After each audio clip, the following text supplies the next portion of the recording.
Awesome, great opening round. Clean card. If you can think about it, what was working really well for you today?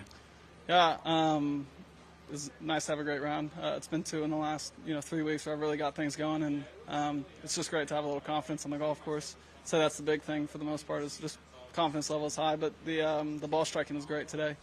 Hold one out, hit some close, and was solid over the putter. I didn't make a whole lot of outside putts, but the game was good, and it's just fun to be in that position. How did that start? Kind of kickstart you. I mean, you eagle 2, and then you hole out on 5 for eagle, and you're 5 under all of a sudden. How did that get you going?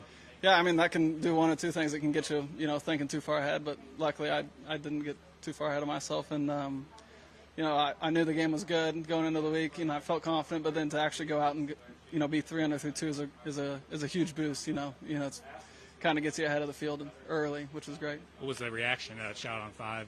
Yeah, it was a little too early to go, nuts, but it was still, threw my hands up in the air, had fun. But if it was late on Sunday, probably been more of a reaction for sure. Doug Gibbs said something similar because he had a hole out as well. When you're trying to get just going and you want to keep that even keel, how tough is that to just keep yourself at a level pace when you're playing so well so quickly?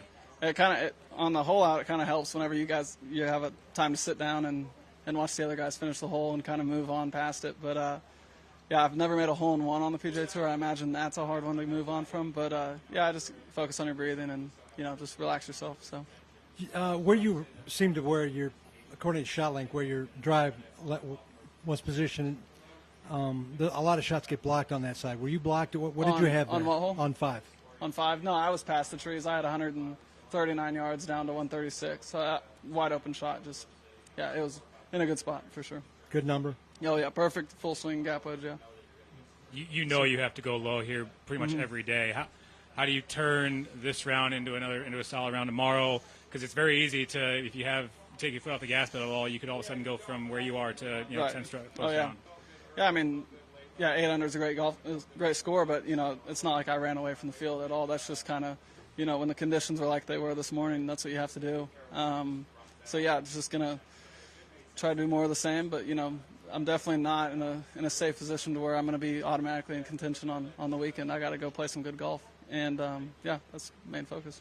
This is kind of the final stretch of the season.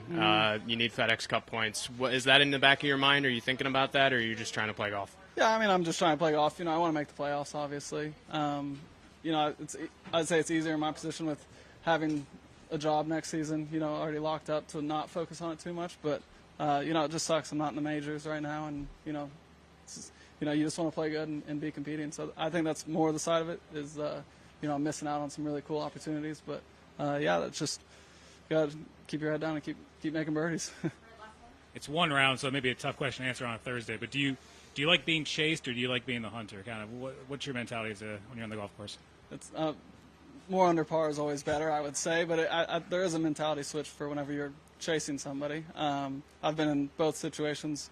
With the 2 wins I had last year, I was ahead in Florida and I was behind in Mexico. And I'd say I was probably more confident on the golf course in Mexico just because I had to go attack. But then I think both have their perks for sure. Thanks, Austin. Thanks.